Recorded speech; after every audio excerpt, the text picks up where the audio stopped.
Reporter breaking. ജില്ലാ കോൺഗ്രസ് കമ്മിറ്റികളിലും നേതൃമാറ്റം. സംസ്ഥാനത്തെ 10 DCC അധ്യക്ഷന്മാരെ മാറ്റും. കോഴിക്കോട്, മലപ്പുറം, തൃശൂർ, എറണാകുളം DCC അധ്യക്ഷന്മാർക്ക് മാറ്റമില്ല. പുനഃസംഘടനാ ചർച്ചകൾക്ക് ഇന്ന് ദില്ലിയിൽ തുടക്കമാകും. ജംബോ കമ്മിറ്റി ഒഴിവാക്കണമെന്നാണ് പൊതുവെയുള്ള ആവശ്യം. ഷിപാലുണ്ട് കൂടുതൽ വിവരങ്ങളുമായി.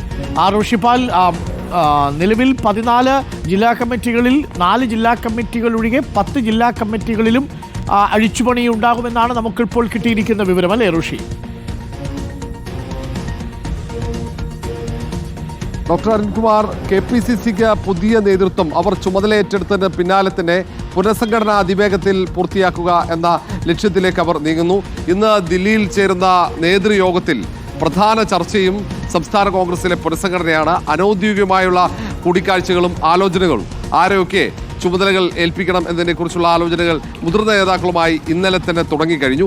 ഏതായാലും 4 DCCകൾ അത് മികച്ച പ്രവർത്തനം കാഴ്ചവെച്ചതുകൊണ്ടാണ് അവരെ നിലനിർത്തിക്കൊണ്ട് മറ്റ് DCCകൾ പൂർണ്ണമായും പുനഃസംഘടിപ്പിക്കാനുള്ള തീരുമാനമെടുത്തിരിക്കുന്ന കോഴിക്കോട് DCC അധ്യക്ഷൻ advocate K Praveenkumar, Malappuram DCC അധ്യക്ഷനായ VS ജോയ്, ഒപ്പം എറണാകുളം DCC അധ്യക്ഷൻ മുഹമ്മദ് ഷിയാസ് അടക്കം ഉള്ളവരെ നിലനിർത്തും. മറ്റ് 10 പേരെ മാറ്റും. ആ കമ്മിറ്റികൾ പൂർണ്ണമായും പുനഃസംഘടിപ്പിക്കും. ഈ 4 കമ്മിറ്റികൾ, ഈ കോഴിക്കോട്, മലപ്പുറം, തൃശ്ശൂർ, ഒപ്പം എറണാകുളം, ആ കമ്മിറ്റികൾ പൂർണ്ണമായും പുനഃസംഘടിപ്പിക്കില്ലെങ്കിലും ചില ഭാരവാഹികളെങ്കിലും മാറ്റാനുള്ള തീരുമാനവുമുണ്ട്. ഇതിനൊപ്പമാണ് KPCC പുനഃസംഘടന. നമുക്കറിയാം, KPCC ജംബോ കമ്മിറ്റിയാണ് കഴിഞ്ഞ കുറച്ചു കാലമായി, അതാണ് പതിവ്. പക്ഷേ ഈ തവണ ജംബോ കമ്മിറ്റി വേണ്ട എന്ന അഭിപ്രായം പാർട്ടിക്കകത്ത് ശക്തമാണ്.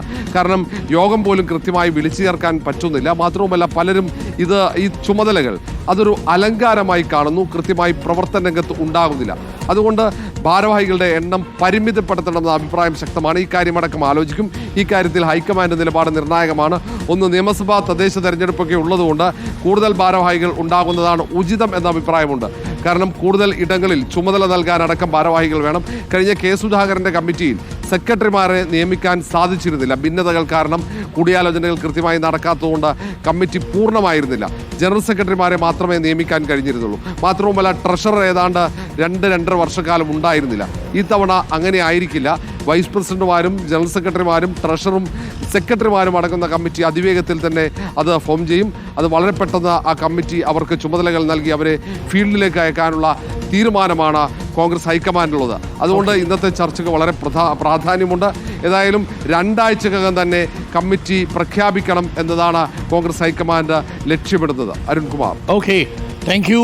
റോഷിയാണ് വിവരങ്ങൾ നൽകിയത്. അങ്ങനെ DCCയിലും അടിമുടി മാറ്റമുണ്ടാവുന്നു എന്നുള്ളതാണ് ഇപ്പോൾ ലഭിക്കുന്ന വിവരം. KPCC അധ്യക്ഷനെ മാറ്റുന്ന വിവരം ആദ്യമായി റിപ്പോർട്ട് ചെയ്തത് റിപ്പോർട്ടർ TV ആണ്.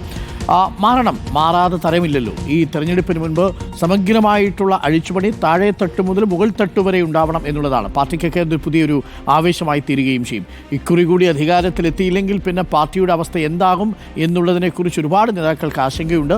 തീർച്ചയായിട്ടും അതുകൊണ്ട് ഇതൊരു ഡു ഓർ ഡൈ എന്ന നിലയിലാണ് കോൺഗ്രസ് പ്രവർത്തകർ എടുത്തിരിക്കുന്നതും. നമുക്ക് കാത്തിരിക്കാം.